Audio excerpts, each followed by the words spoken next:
In this recording, we will discuss bone remodeling. Once your bones have finished growing in length, they don't just become inactive. Bone undergoes continuous formation and reformation. We call this bone remodeling. It is a combination of bone deposition and bone resorption. And this cycle occurs for several different reasons. First of all, we have calcium ion homeostasis, which we will discuss in pretty good detail. We can replace primary bone with secondary bone. This involves replacing the primary bone or the first bones that we create during the endochondral ossification process. We replace that with quote-unquote secondary bone, or you can consider it like adult bone. Okay, the structure is a little bit more stable as the adults are a little bit heavier. We put more stress on the bones, things like that. We have restructured the internal composition of the bone to be able to withstand those changes. We can also do bone repair, so sometimes we do fracture the bones. We can replace old brittle bone with newer bone. And we can remodel our bones based on adaptation to tension and stress, which includes exercising. Okay. So let's talk about how you remodel your bones. In healthy bones, okay, of adults, the process of bone deposition and bone resorption, it happens simultaneously, which is kind of weird to think about. Like, over here, we've got osteoblasts depositing bone, and right next door, we've got osteoclasts breaking down bone. Like, that's just kind of a weird idea. But it is important to note that even though they occur simultaneously, they should be working at the same pace. Okay, so the building and the breaking down, they should match one for one.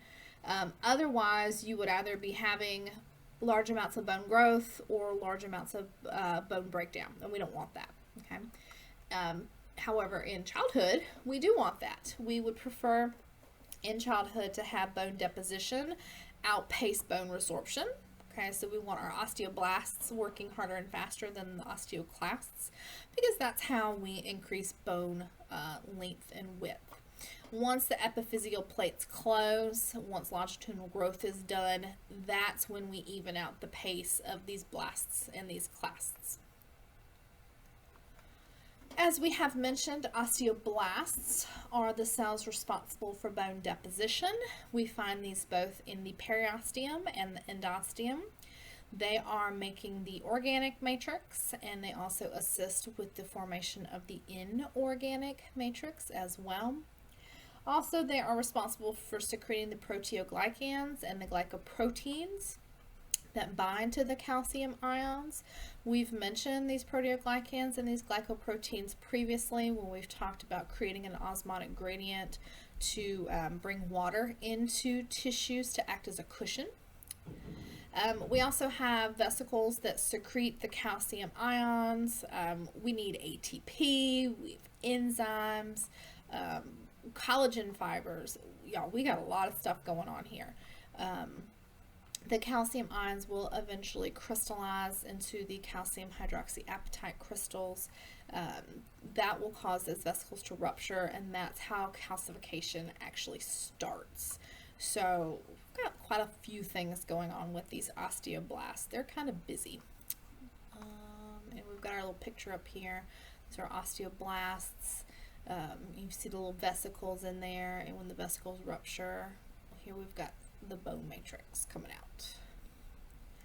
Now, bone resorption, the osteoclasts.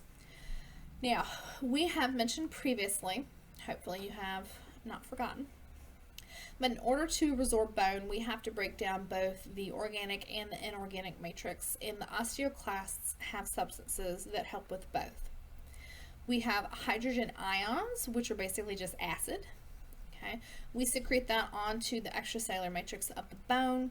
This breaks down the inorganic hydroxyapatite crystals. Okay. These calcium ions, once they are quote-unquote free, okay, they can be reused elsewhere. Okay, so we try to reduce, reuse, recycle wherever we can, and calcium is one of those ions that we can use in quite a few processes. Now, we also have to degrade the organic matrix, and we have enzymes that help us do that. That also includes not just the collagen, but the proteoglycans, the glycosaminoglycans, glycoproteins, all that other stuff in the organic matrix gets broken down as well.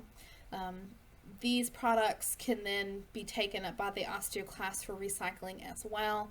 Anything that the body determines we don't need, we can just get rid of as waste products as well. But here's our little enzymes, here's our hydrogen ions, our acid, breaking everything down. We're getting some phosphates back, we're getting some calciums back, we're getting all kinds of good stuff back that we can reuse somewhere else. Now, one of the reasons that bones are remodeled, we mentioned, were in response to tension and stress. So heavier loads, okay, or increasing the compression on the tissue leads to bone deposition. We have to compensate for the extra load, the heavier loads, the extra weight.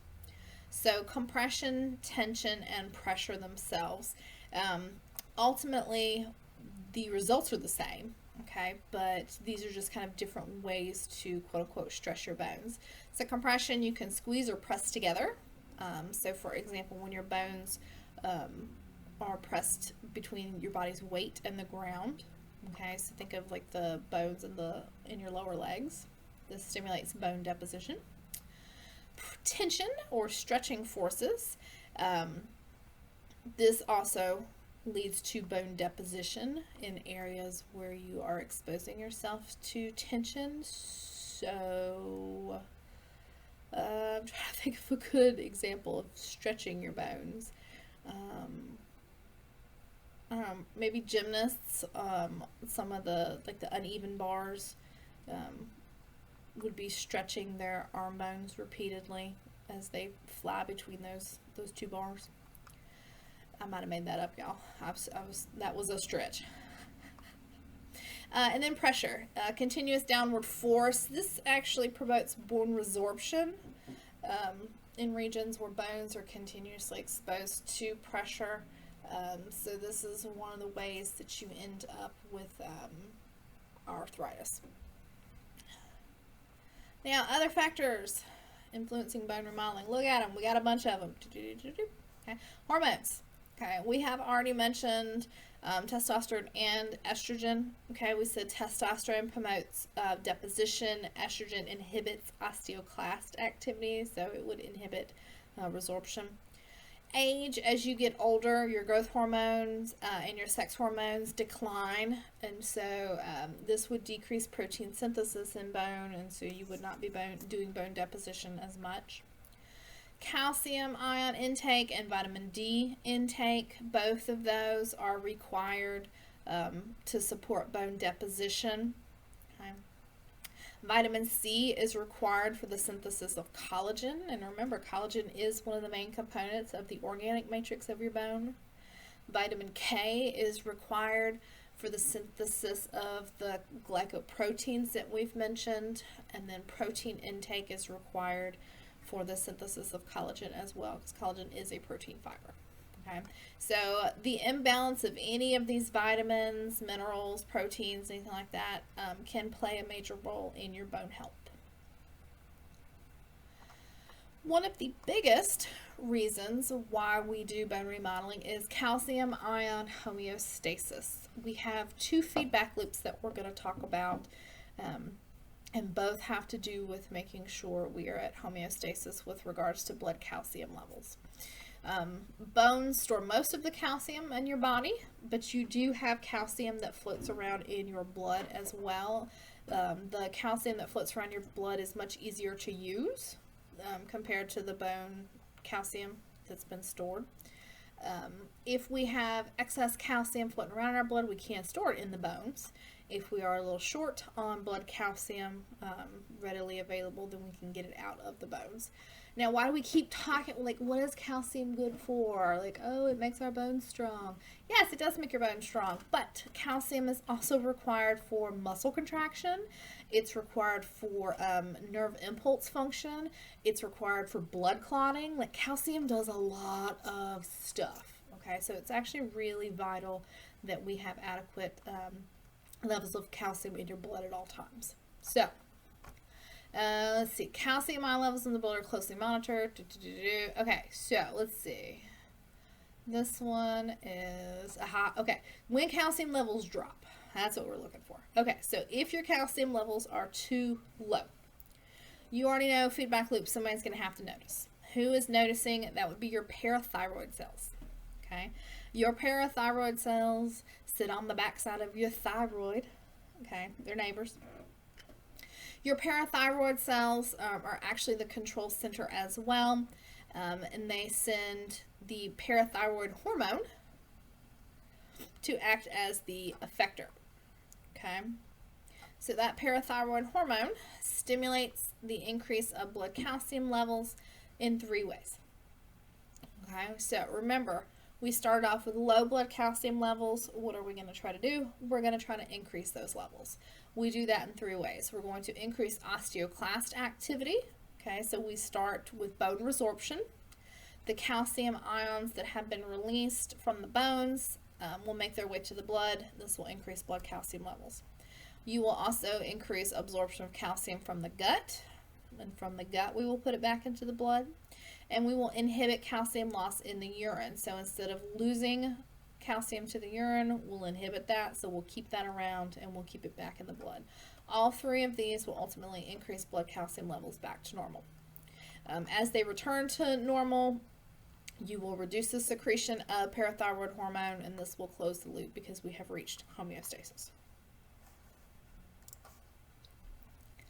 Now, we have a feedback loop for what happens if our blood calcium levels get too high. Okay? So, if our blood calcium levels get too high, okay, we're not going to need parathyroid hormone. We're going to need somebody different. Okay, we start to release calcitonin instead. Okay, now calcitonin comes from your thyroid gland. Okay, so your parathyroid gland released parathyroid hormone, and that was pretty easy to remember. Your thyroid gland releases calcitonin. Okay, calcitonin basically works in opposition to parathyroid hormone. Calcitonin leads to bone deposition, so it activates osteoblasts. Okay, it pulls calcium out of the blood. Okay, to turn it into the inorganic matrix, and we put it in the bones. Okay, this is most active during bone growth and less so in adulthood. And so we can do this in adulthood as well. We just don't necessarily have as much need to do this in adulthood. Okay.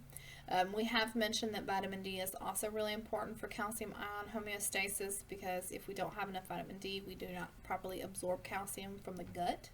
Okay. So any calcium that would be coming in from our diet would be lost if we don't have adequate amounts of vitamin D. So here's our feedback loops. Okay, we did parathyroid hormone first, so we said our blood calcium levels got too low. Here are your parathyroid glands on the backside of your thyroid. We're releasing parathyroid hormone. We're activating osteoclasts, my little mustache cells. Okay, this does bone resorption. We get that calcium back out of the bone. We put it in the blood. We raise our levels back to normal. Now, if our blood calcium levels get too high, our thyroid gland notices and releases calcitonin. Calcitonin stimulates osteoblast activity, so we take the calcium from the blood and we put it into our bones. This will lower our blood calcium levels back to normal. So those are our feedback loops. Now, our summary slide, okay, these are, and I won't go through one at a time because we've already gone through one at a time, but these are, everything in green leads to osteoblast activity or bone deposition. Everything in orange leads to osteoclast activity or bone resorption. So again, we have gone through each of these one at a time, so make sure that you are familiar with our summary slide.